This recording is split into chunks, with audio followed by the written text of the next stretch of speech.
La nuit est souvent synonyme de fête, de musique et de convivialité. Mais derrière cette atmosphère festive, un phénomène inquiétant persiste, souvent invisible jusqu'à ce qu'il frappe directement un individu ou son entourage. Ce sont les violences dans le monde de la nuit.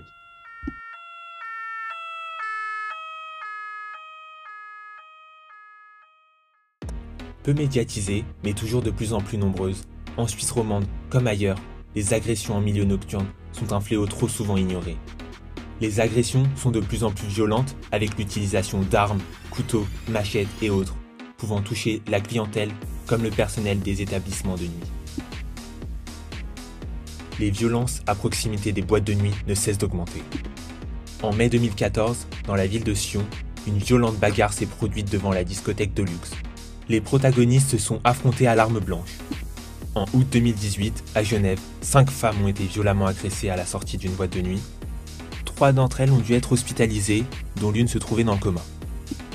En octobre dernier, à Lausanne, une vidéo diffusée sur les réseaux sociaux montre une bagarre à caractère raciste, impliquant une dizaine de personnes contre un homme noir, à proximité du punk bar. La police a ouvert une enquête, mais la victime n'a pas souhaité porter plainte. Cette vidéo a été partagée par l'association des étudiants afrodescendants de l'université de Lausanne sur le réseau social Instagram. Sixtine, barmaid dans une boîte de nuit de Lausanne, nous confie son témoignage face à la violence vécue de la part des hommes sur son lieu de travail. Je m'appelle Sixtine Murat et ça fait 2 ans que je travaille en tant que barmaid dans le monde de la nuit. Ce que je pourrais dire par rapport à la violence, c'est surtout par rapport au comportement des hommes vis-à-vis des femmes qui travaillent dans le bar.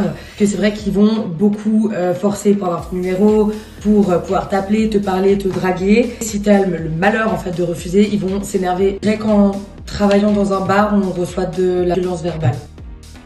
Sarah, également barmaid dans une boîte de nuit de Lausanne, nous confie son témoignage face aux violences verbales sur son lieu de travail. Je m'appelle Sarah et ça fait bientôt 2 ans et demi que je travaille en boîte de nuit. J'ai plus subi violence verbale. Je me suis fait insulter de pute, de salope, de chienne, comme quoi je savais pas faire mon travail et que même un chien ferait mieux mon taf que moi. Je pense que les gens ils sont trop axés sur le fait que vu que c'est une boîte de nuit, t'es là pour faire la fête donc tout est permis. Le client il vient pour s'amuser, mais il faut pas oublier le fait que nous on est là pour travailler. Ça reste un travail. Oui, on est en boîte de nuit, mais ça reste un travail. Et on mérite quand même de se faire respecter. Avant de travailler en boîte de nuit, je me rendais pas compte à quel point c'était un taf qui pouvait être dur et qui pouvait être pesant mentalement. La violence en boîte de nuit est souvent liée à la consommation excessive d'alcool et de drogue qui déstabilise et augmente l'agressivité. Les lieux bondés ainsi que le volume sonore élevé favorisent les malentendus. Sur le plan social, les frustrations personnelles ou les rivalités autour des femmes peuvent déclencher des conflits. Des interactions avec des videurs, parfois violentes, aggravent la situation, tout comme les agressions à proximité des établissements. Ces facteurs montrent que la violence résulte d'un mélange complexe de causes individuelles, sociales et environnementales. Voici le témoignage de 4 agents de sécurité. Je m'appelle Karim. Caïd Sainte-Rose. Pelapuka Stefan. Eldin Mushkanovic. Je travaille dans le monde de la nuit. Le plus souvent, c'est la violence verbale, qui est quand même beaucoup plus présente que la violence physique, qui se fait un peu plus rare. Les gens sont assez violents, surtout à Lausanne. Violence verbale plus que physique. Samedi, on explose les records.